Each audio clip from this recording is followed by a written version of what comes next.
Zahra, thank you so much for being here today. I just want to take a second to introduce you.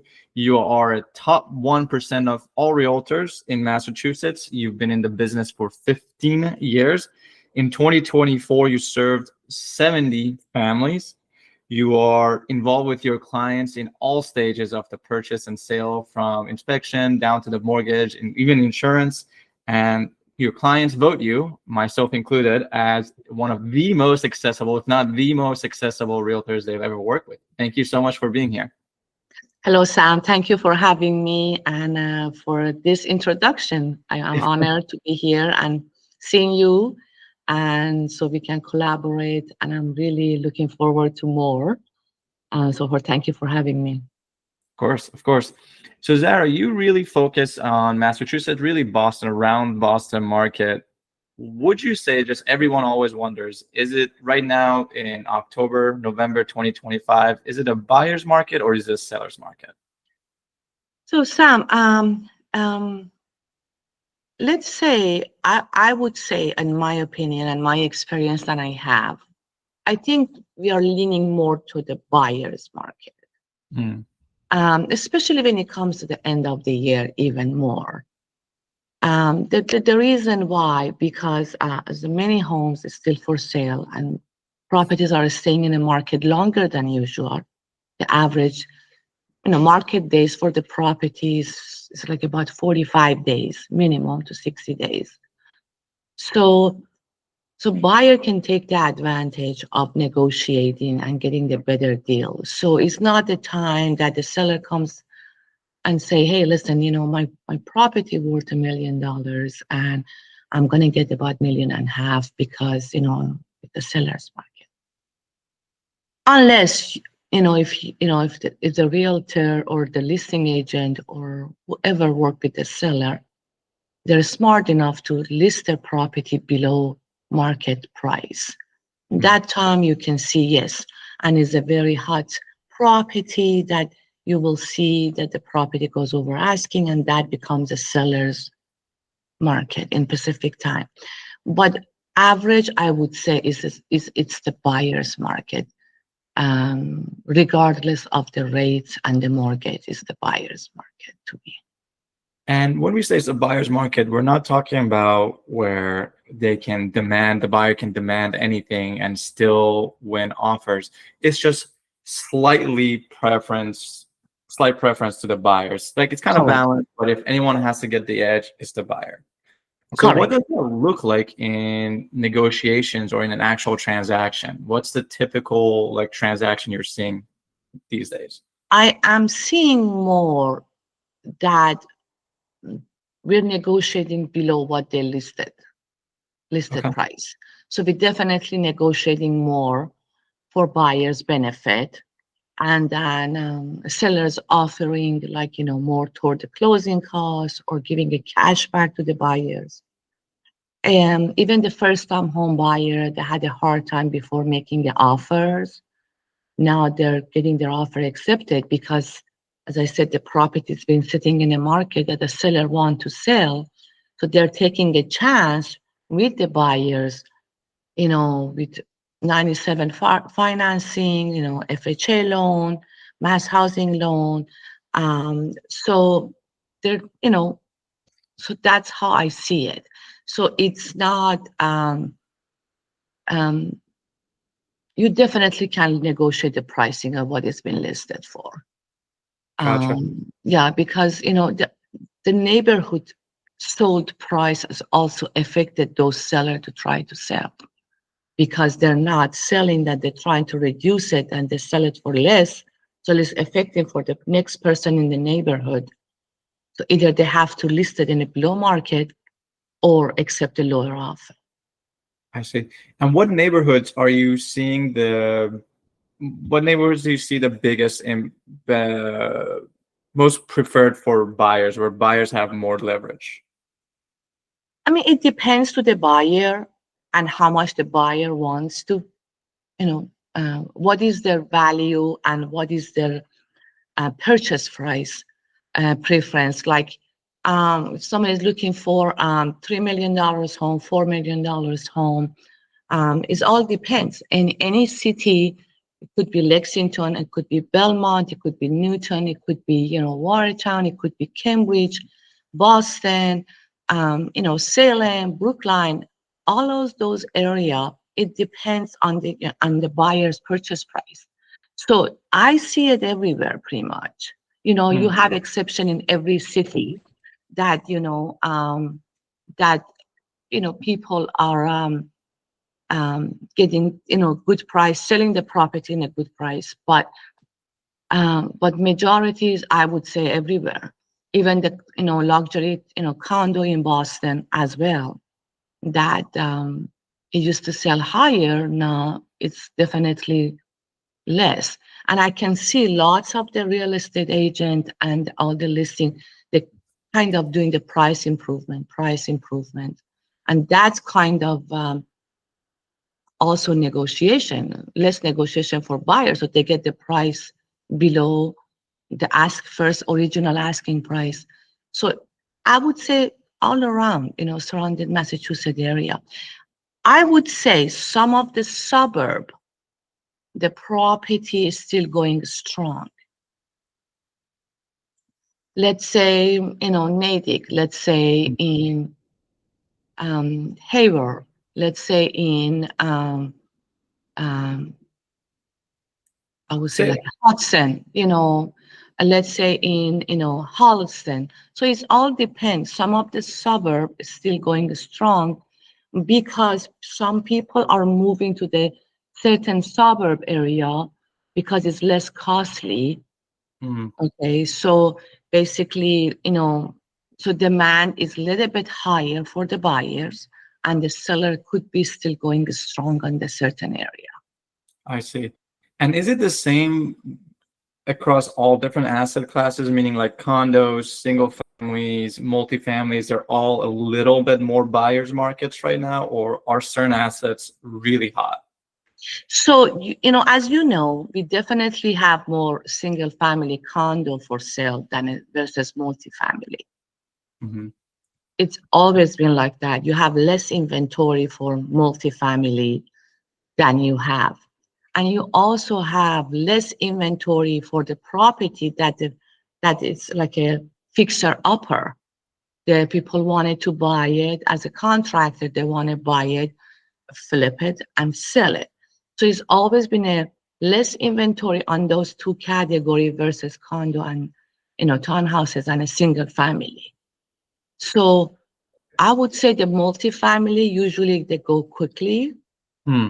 if the price is right because it's a money generating for buyers, okay, or as an end user or as a people who want to, make a conversion on that.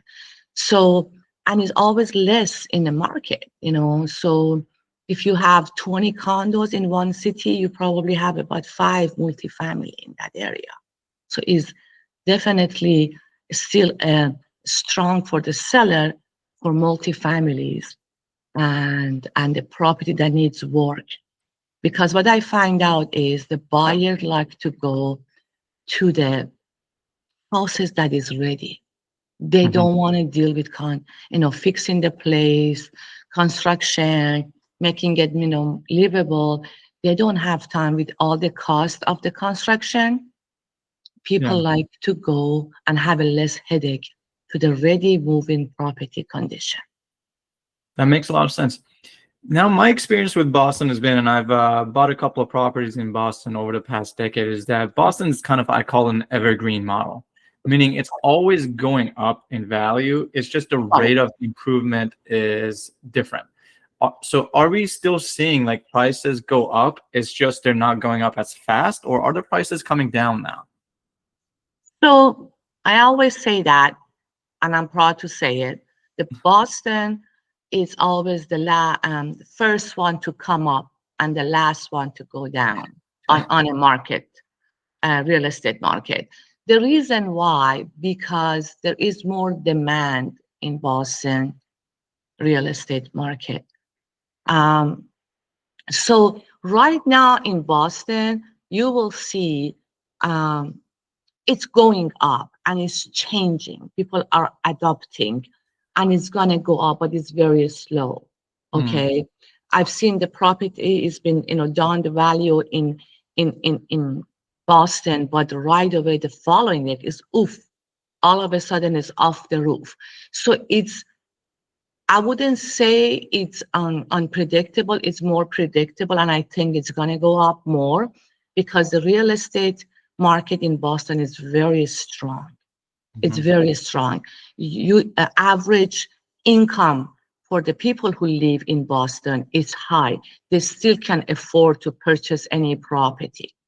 And I've seen people who bought it last year or 2 years ago with me, property already gained value, even though it's the buyer's market a little bit, they already gain value on their properties, real estate. So, um, so it is. I think it's going up versus some of the other state in a US that you see is still on the below and it's much slower than a Boston. So definitely it's going up.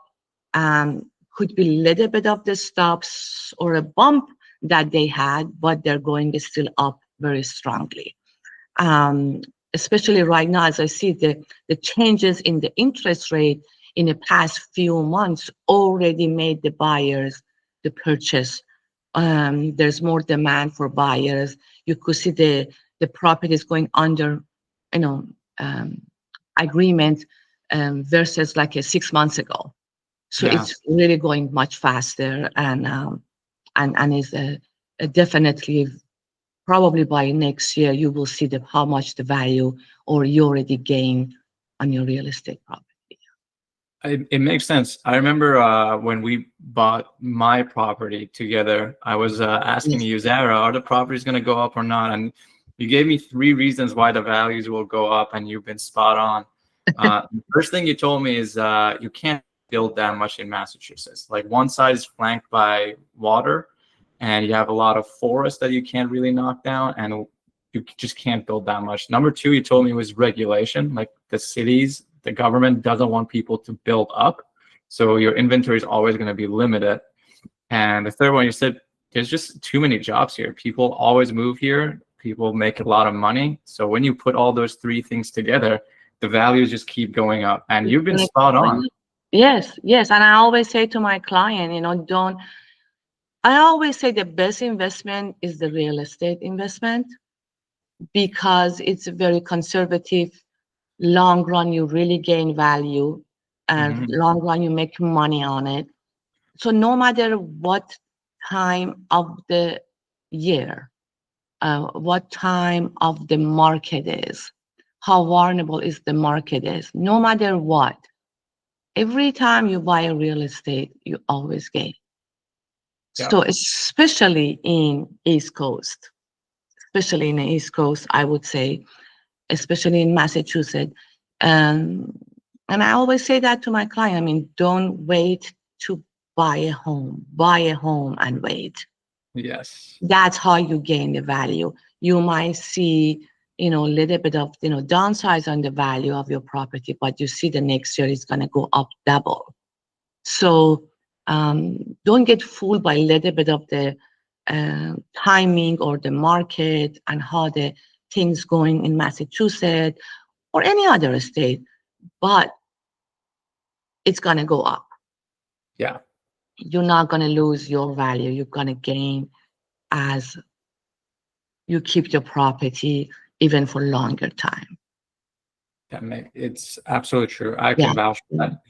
I want to switch gears a little bit here and talk about you and your expertise and just the experience you want to provide your clients. You serve a lot of families every year. What is the main experience or the main value you want your clients to have when they work with you? So the first one is the service. I'm always around for any question they have. So I want them to be happy they're going to that property when they're buying the property with me. I always give them the true advice.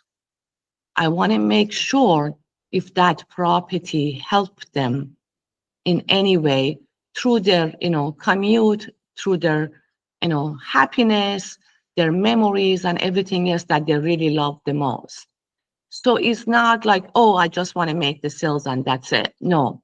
If the property has issue, if property is not in the right location, if property is not in a good condition, I always want them to know the fact of the property they're buying. If the price, if the price is right, we always say the price is right. I never forget that show and I always watch that show. It's really, it's the key if the price is right. Sometimes you have to go over of certain price you're paying, but it depends what are you gaining out of that. Mm. So you say, I want to pay a little bit more because I really love this house. I don't care. I want to beat other offers. Or say, listen, I love this house. I know it's a little bit pricey, but it's very close to my work. It's very close to my family. It's very close to my parents. So it all depends what is your priority is. And I try to focus on your priority. Mm. That's the big key. The buyer's priority when they're purchasing the property, it's the main key. Because I always ask them, what are you looking for on the property? What you want to do in the property? What is your first things that you say, well, listen, I want my property to have this. So I work on the priorities that the buyers have to make sure they get as close as they can, because nothing is perfect, but it gets as close as what they're looking for. And Yeah. sometimes you find the perfection, so you never know. But sometimes you're looking for location, you're looking for 4 bedroom, you're looking for, one level, and also, oh, okay, here's, it doesn't have a gas, it has an oil. So it depends, what is your first priority? You wanted to have a certain keys area, important key in the property. That's what you're looking for. Makes sense. So if I understand correctly, there's it starts by understanding your client really well. What do they want? What do they need? And helping them facilitate it. But on top of that, you're available for them to navigate it. So if they have questions, if they need anything, you're always there and you're guiding them through that entire process. So they never feel alone. No, exactly.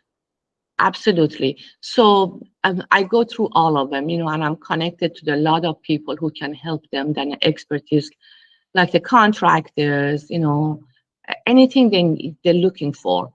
So I make sure if I don't know, if I don't know any of their question or any their concern is, I always go ask the specialist, this expertise, to make sure I have the right answer for them. So understanding the client is the big key, and help him to navigate that during that term. Even if I could negotiate even more for any kind of aspect, I still do it. Yeah. For the buyers. One main value, actually, I would say that I had working with you is you really have a great and strong network that you referred me to when I Yes. needed anything. How do you go about validating how to, like, your partners that you refer out, make sure they are good people that you refer? So most of the people that I know on my network, they're the people that I know them for many years. Mm. They help with my clients. They help me as a client. So I always test all of them as myself, I'm a client myself. So most of them that I try and I refer to my client, they are the people that I work for many years. Mm. I know how they work, how they navigate clients, how they understand it, how they service the client. Would they really fight and get them a loan? Would they really fight to get them get them to the closing table? Are these lawyers are the right lawyers? Are these inspectors are the right inspectors?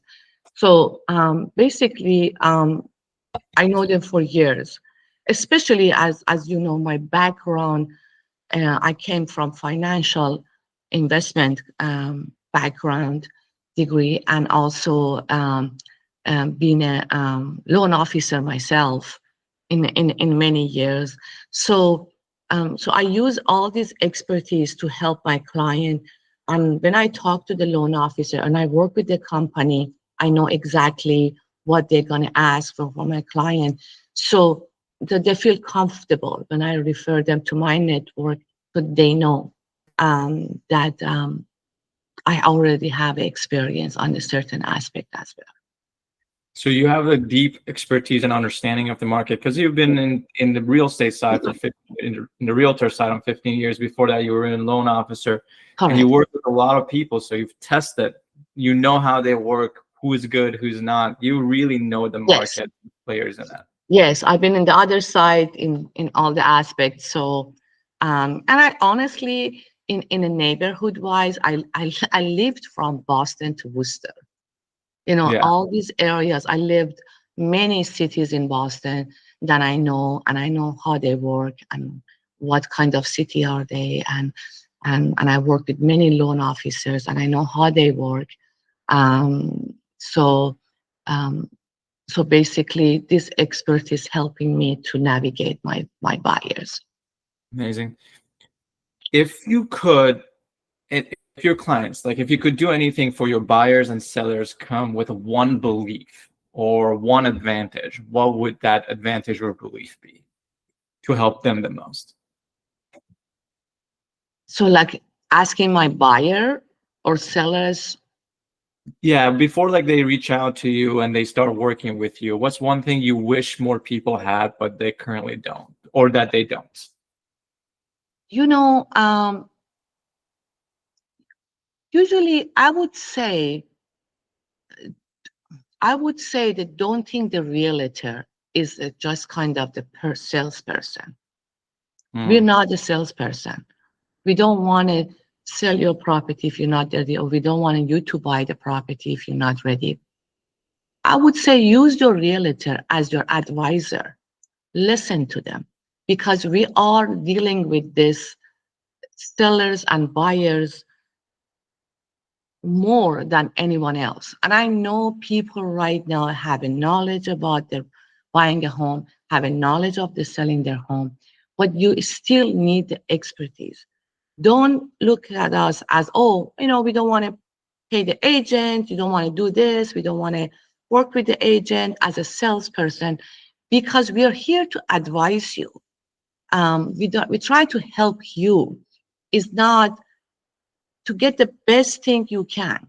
It's always help if you have somebody next to you that has more experience on their field than you do it yourself. And I know some buyers and sellers, they think that they know everything. I totally get it. And they're very smart. They know. But still, it's a lot of navigation, lots of negotiation. There is a lot of things because we know the real estate law. Yeah. We know the real estate law. And that's the biggest things that that you can take the advantage of us, helping you with your real estate, because we know the law. We know how to negotiate with the sellers. We know how to negotiate with the other agent. And, it would be, they can't lie to us. So we can catch that. It's a psychology part of it too, as well. You Yeah. know, so it's very important. That's what I want the buyer and seller do. Don't just say, well, I don't want to work it. Give the realtor a chance to see if they can help you. And really view and work with the realtor as an advisor and not just a salesperson. Correct, correct. Let's say, just let us help you. And, and I always says, if you're not satisfied, that's fine. But we make sure, um, whatever you asking us to do, we make sure we deliver it as you expected, because it definitely helps a lot if you have an advisor. If you go into the court, people can go defend themselves, that's fine. But the way the attorney could come and help you is different than what you can help yourself in the court. So it's good to have your attorney on your side, because the listing agent works for the seller, Mhm. buyer agent works for the buyer. And you have to look at it as like a two attorney from it, cross from each other. So we understand our language and we're going to help you. No matter how much the seller's agent said, hey, listen, I can get you a better deal. At the end, you don't know what's going on because that person is obligated to that seller. Yeah. You want somebody as your buyer agent to help you to catch things that you can catch, and we can help you to close the deal. That makes a lot of sense. I love Yeah. it. Yeah. Zahra, this has been amazing, and we're coming up on time. How can buyers and sellers in Boston reach out to you? So I work right now at Berkshire Hathaway Home Services, Commonwealth. My number is 617-320-5815. You can always call me, text me, and be more than happy to talk and help anyone around. And so I'm always reachable. I think that the phone is the best way to reach me. Leave a message, text me, and you have any question of you're selling your home, and as you're looking for to purchase a home, always call me. I'm always available, and I can give you the best advice. And please, please, listen to your agent. If you want to sell your home, listen to your agent. We want to get the top number for your property. Listen to your agent, and as a buyer also listen, because we want you to get the best deal as you purchase any kind of real estate. So we are here to help you, and then as I said, call me at 617-320-5815. Zahra is ready for you, makes it easy for you.